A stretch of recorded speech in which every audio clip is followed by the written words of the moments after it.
भोले बाबा की जय, माता पार्वती की जय। आइए प्रिय भक्तजन, बहुत ही सुंदर भोले बाबा की कथा सुनाते हैं। आज सोमवार का दिन है, भोले बाबा का दिन है।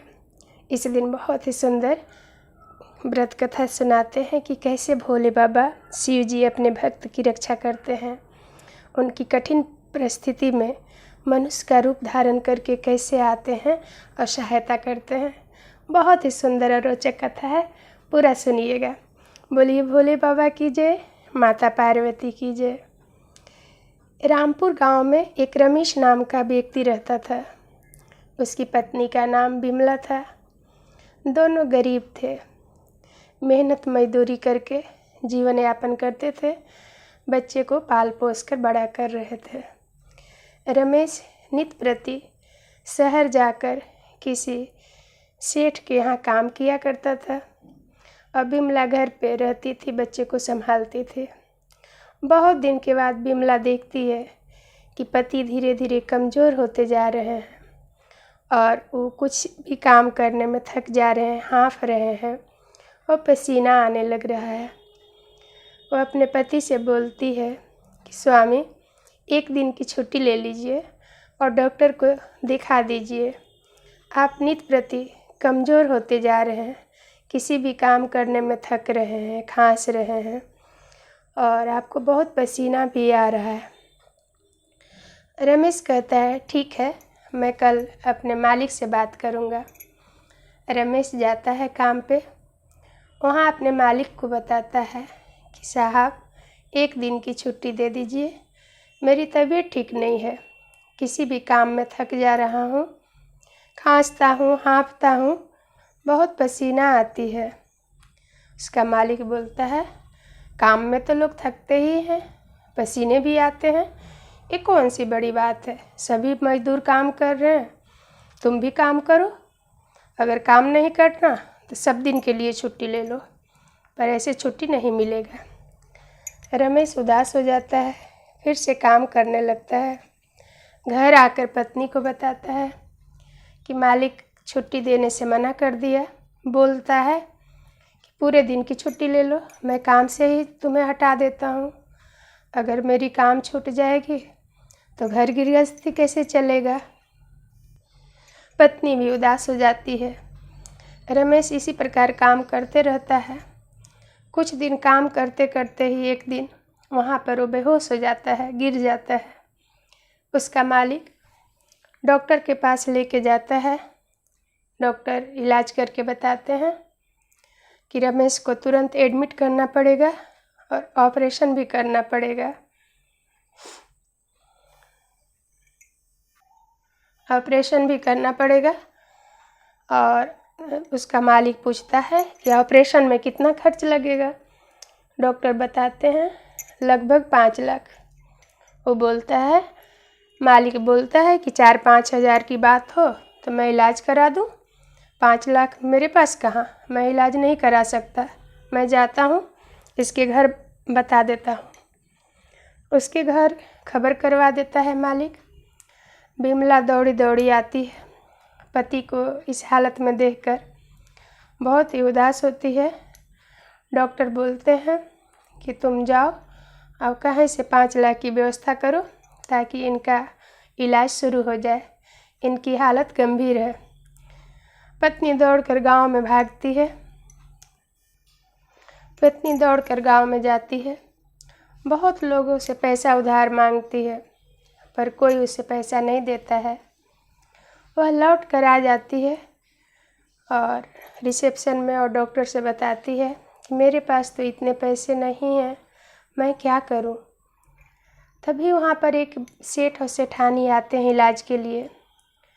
वो कार से आते हैं और बोलते हैं मेरी हालत ख़राब है, जल्दी चेकअप कीजिए। डॉक्टर चेकअप करते हैं। सेठानी कहती हैं इनको पूरे दुनिया की चिंता रहती है, पूरे विश्व की चिंता लिए बैठे रहते हैं, मैं कितना हूँ समझाती हूँ पर मानते नहीं हैं, जल्दी से इन्हें ठीक कर दीजिए। डॉक्टर साहब कुछ जांच करते हैं, चेकअप होती है, बोलते हैं ये बिल्कुल ठीक है, इन्हें किसी चीज़ की दवा की ज़रूरत नहीं है, बस थोड़ी मल्टीविटामिन वगैरह मैं लिख देता हूँ। ऐसे बिल्कुल ठीक है, घबराने की बात नहीं है। और सेठ सेठानी बाहर निकलने लगते हैं। इधर बिमला डॉक्टर के पास हाथ जोड़ कर बात कर रही थी। डॉक्टर साहब, मैं क्या करूं? मेरे पास बिल्कुल पैसे नहीं हो पाया, किसी ने पैसा नहीं दिया। जो करना हो अब आप ही कर सकते हैं।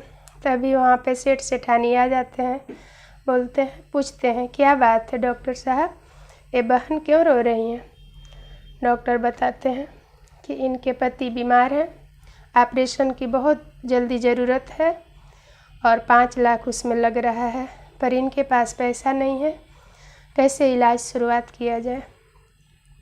सेठ जी कहते हैं, सेठानी मैं तो पैसा लाया था ना अपने इलाज के लिए, कितने पैसे लाए थे? सेठानी कहती हैं 5 लाख, दे दो इस बहन को, इनका इलाज हो जाए, मैं तो बिल्कुल ठीक हूँ, पैसे रखने की क्या ज़रूरत है? सेठानी कहती है, हाँ बहन लो, तुम अपने पति का इलाज कराओ, मेरे पति बिल्कुल ठीक है, मुझे पैसे की ज़रूरत नहीं है। सेठानी पैसे दे देती हैं बिमला को और बिमला हाथ जोड़कर उन्हें प्रणाम करती है और बहुत खुश होती है। और सेठ जी बिमला के हाथ में एक कागज़ के टुकड़ा पकड़ाते हैं, कहते हैं जब तुम्हारे पति ठीक हो जाए तो इस पते पर आ जाना मुझे मिठाई खिलाने के लिए, मैं चलता हूँ। बिमला उस समय जल्दी में रहती है तो पता को खोल के देखती नहीं है और रख लेती है। इधर डॉक्टर लोग ऑपरेशन की तैयारी में लग जाते हैं और रमेश का ऑपरेशन भी हो जाता है। वह 1 हफ्ते के अंदर ठीक हो जाता है।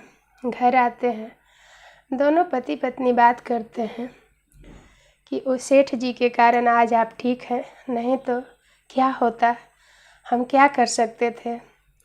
फिर बिमला को याद आता है कि सेठ जी एक कागज़ दिए हैं, उस पर अपना पता लिख कर बोले थे कि ठीक हो जाने पर यहाँ मिठाई खिलाने आ जाना। रमेश कहते हैं, हाँ लाओ देखते हैं कौन सा पता है, कहाँ चलना है, चलो उन लोग को मिलकर धन्यवाद बोलते हैं। बिमला पता लेकर आती है, कागज़ का टुकड़ा, उस पर लिखा होता है शिव मंदिर का पता, जहाँ रमेश और बिमला नित्य दिन जाकर वहाँ पूजा किया करते थे। भले ही दोनों गरीब थे, पर इनका नियम था कि रोज़ मंदिर जाकर और भगवान जी को जल चढ़ाकर पूजा करना। बिमला कहे और रमेश कहे, अरे यह तो शिव जी का मंदिर है, जहाँ हम दोनों चलते हैं, रोज़ पूजा करते हैं। ये तो कोई और नहीं, मेरे भोले बाबा ही आए थे हम दोनों को मदद करने। दोनों का आश्चर्य का ठिकाना नहीं रहता है और कहते हैं चलो मंदिर ही चलते हैं, बाबा के दर्शन करेंगे, मिठाई का भोग लगाएंगे और प्रसाद पूरे मोहल्ले में बांटेंगे। दोनों खुशी खुशी जाते हैं मिठाई लेकर और बाबा के सामने घंटों बैठ के प्रणाम करते हैं और उनको पूजन करते हैं, मिठाई का भोग लगाते हैं। उस मिठाई का प्रसाद खुद भी खाते हैं और आस पड़ोस बांट देते हैं। बिमला और रमेश बहुत ही खुश होते हैं। इस प्रकार भगवान शिव अपने भक्त का बार बार रक्षा करने, सहायता करने, रूप बदल कर, भेष बदल कर आते हैं। जो कोई भी भगवान की भक्ति सच्चे दिल से, सच्चे मन से करता है, भगवान तो उनकी सहायता करने आते ही हैं। ये कोई आश्चर्यजनक बात नहीं है। ये सब जो भी कथाएं हैं, कोई मनगढ़ंत फिल्म की कहानियाँ नहीं है। यह सभी कथाएं यहाँ पर बीती हुई एक घटना है, बिल्कुल सत्य घटना पर है। इसलिए ईश्वर पर विश्वास करें, भगवान की पूजन करें और श्रद्धा भक्ति से भगवान जी का पूजा करें। सावन का पावन महीना आ रहा है, शिव जी की पूजा करें, खूब भक्ति भाव से पूजा करें।